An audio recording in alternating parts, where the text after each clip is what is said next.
Throughout history, humanity has always had a fascination with those different from the norm. Within the 16th century, freak shows became a prominent form of amusement of the middle class and were seen through the same lens as an animal zoo. Only much later something would be done against these injustices. These freak shows originated from England and slowly seeped over to the rest of the Western world. Since it were different times, there wasn't as much of an outrage against the showmen taking advantage of the so-called freaks. Disabilities and animalities were exploited for the amusement of the masses. Freak shows were held in circuses, dimusia, amusement parks, and vaudeville theaters. These were most prominent within the 19th and 20th century until they got abolished. But human nature cannot be stopped, and there will always be a hole in the market. There will always be people exploiting other humans with mental disabilities, as well as those different from the norm. But then again, you didn't really have socialism back in the day, so I suppose that it at least offered the people a way to make a living. Being a lolcow is kind of a way to also make money. There will always be people throwing money at you, may it be to legitimately help you or to actually just make fun of you.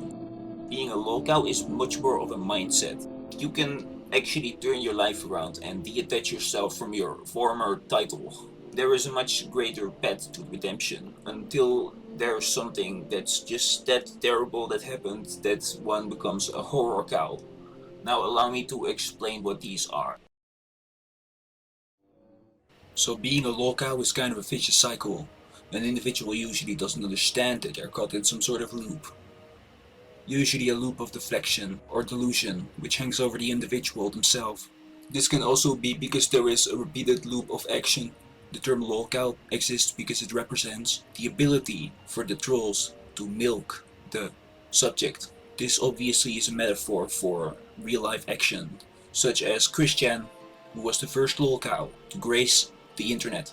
We used to continuously make videos for non-existing girlfriends which were just trolls pretending to be girls, or trolls pretending to be interested in him. March 17th, 2000 marked the birth of the legendary Sonichu, which would be the reason for many troublesome interactions which would shape his path to come. To unlink this chain of events which caused Christian to be the person who he is today.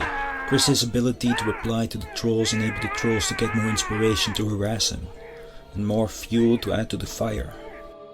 A group was formed named the Miscreants, an organized gang of individuals led by a name going by the online alias Clyde Cash, whose tragic origin story was one of vengeance.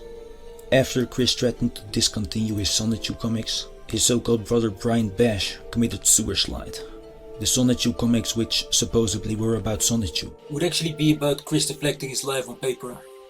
For some reason his comics just kept on deflecting his own life, with a different alternate scenario where he would be the victor in all cases, even when it was clearly that he was in the wrong from a moral and subjective point of view. Some might say Christian became entitled after winning a Sonic Cess competition. I would actually say that it might actually be rooted in his upbringing. May it have been after Chris's house fire on January 10th, 2014, where trolls found documents about Chris's past in the dumpster next to the Gentler household. Or because of early days where plenty of individuals pretended to be Christian, which made Chris perform an action named Information Overload. Many details from his life only his family and friends would know about him would be leaked onto the internet. Details from those files depict the most captivating image, which is Christian, his history. May it have been because of his father buying his so-called friends their loyalty, or Chris's so-called attraction sign he used to loiter with for hours in school as well as at the mall. Findings from that era allow us to see a parallel between the comic depiction and the real-world depiction of Christian, as well as the changes he applied to his side characters that he took from his real life. The first image of Christian ever online was leaked onto 4chan in 2007. This was in February. This was when Christian appeared on more and more people their radars, and the threat of trolling became much more prominent. This was followed by Christian creating his very own and first YouTube channel on May 8, 2007, where he had a message for boys to stay like boys and girls to stay like girls, but it being okay for them to switch toys and discover the so-called other world, foreshadowing his future as a transgender woman. Prior to having this channel, Chris already got into trouble with individuals. There was usually a simple formula at play, which consisted of Chris not respecting other individuals' their boundaries. If he got rejected or told not to do something, he might have done it, either way. Especially with this girl Megan Schroeder, who made very clear that she had no romantic interest in her. So Chris made it his life mission to win a DS in the Rap the Rapper competition. And of course this would have been for dear Megan if she accepted it. And the prize also included a trip. And who wouldn't want to go to the 2007 Penny Arcade Expo? I would make a fucking time machine for that shit. Also, there were so few entries that he tried sabotaging the competition. But eventually Adam Stackhouse won, which Chris then made a threatening video towards. And it wasn't really like his parents tried to adjust his behavioral patterns or tried to show him a different way. Like either they were enabling it, but I'm pretty sure they're like woven out of a different generation, doesn't understand the construct of the modern world, so fails to understand that Chris is delusional and that they're feeding into the delusion. Being the main character in his own story, accompanied by his creation, Sonichu, Chris eventually mustered up so much fanfare that there was a website dedicated to his endeavors named Kiwifarms, which later would focus on strange internet personalities who would usually be rather prominently online, shady, strange, or unpredictable, usually even focusing as a watchtower. Usually those individuals targeted by the website would have indirectly provoked the aggression by their own character flaws. May it have been incel or schizo rantings, every sort of individual, every sort of character archetype would later be marked under some sort or type of individual category under Lolcows. Nowadays Christian had so many fantasy enabling trolls who said what he wanted to hear, that Chris now believes that he's a CPU goddess, that she is a CPU goddess Blueheart, Jesus Christ, Christine Weston Chandler.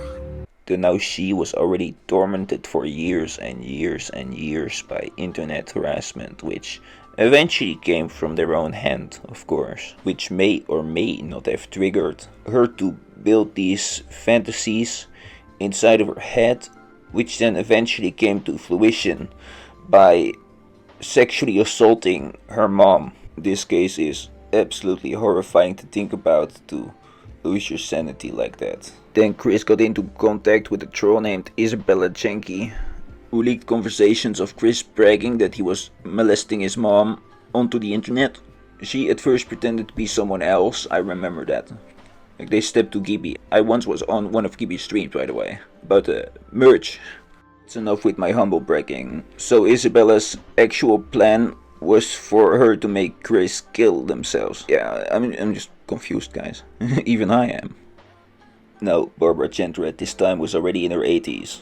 She was now the victim of the monsters she had created, as she apparently was abusive in the past. Yeah, especially emotionally. I can recall reading pages of Barbara basically forcing Chris to like cuddle her after Bob's death. You see sometimes this toxic trope of toxic femininity ruling the household, and that was basically the Chandler household. And Bob just kinda gave up. That's what you usually see in households where the man takes off the pants. I definitely see that often. And he gave up long before he passed away from a heart attack in the hospital.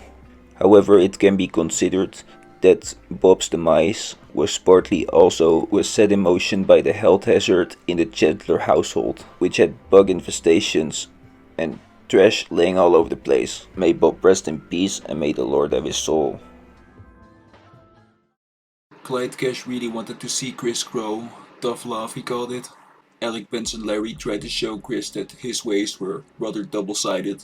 By manufacturing a parody of Sonichu and making Chris freak out about it because it was so-called copyright infringement. But definitely not every troll meant well, which is what we can see now. We have absorbed the whole butterfly effect of Kris Jenner's life playing out in front of our eyes. This is basically literally the Truman Show. And as they say, the road to hell is paved in good intentions. Chris was kind of lazy at some point. Some really wanted him to get a job. And at one point, Chris also destroyed his own PlayStation 3 because of the trolls, who made Chris believe that he infiltrated their forum. Look guys, I'm switching past present character pronouns. It's okay, I'm trans. Ooh, guys, I'm trans. Where he saw that there was a price of $9,001 for the troll who would destroy Christian his PlayStation. This is where Christian used a sock puppet account by the name of Jenkins Jinkies, based on something from Scooby-Doo or something. Something like that. What the hell was he thinking, huh? Where there are vulnerable, there are evil people ready to exploit those who are vulnerable. And all things considered, Christian defines a cautionary tale, an addictive contradiction, as well as a strange and illuminating case study of the Maxes do not feed the trolls.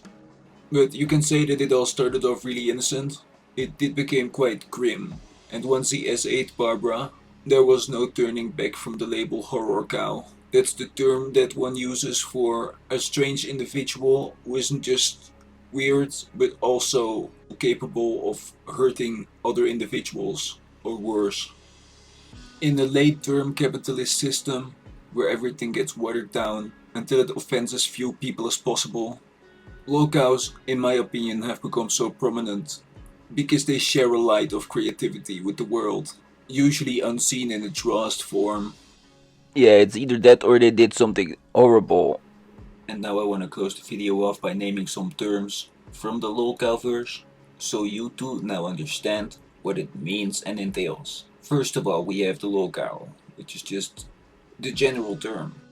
Horror cows. Lolcows who could be endangering to other individuals.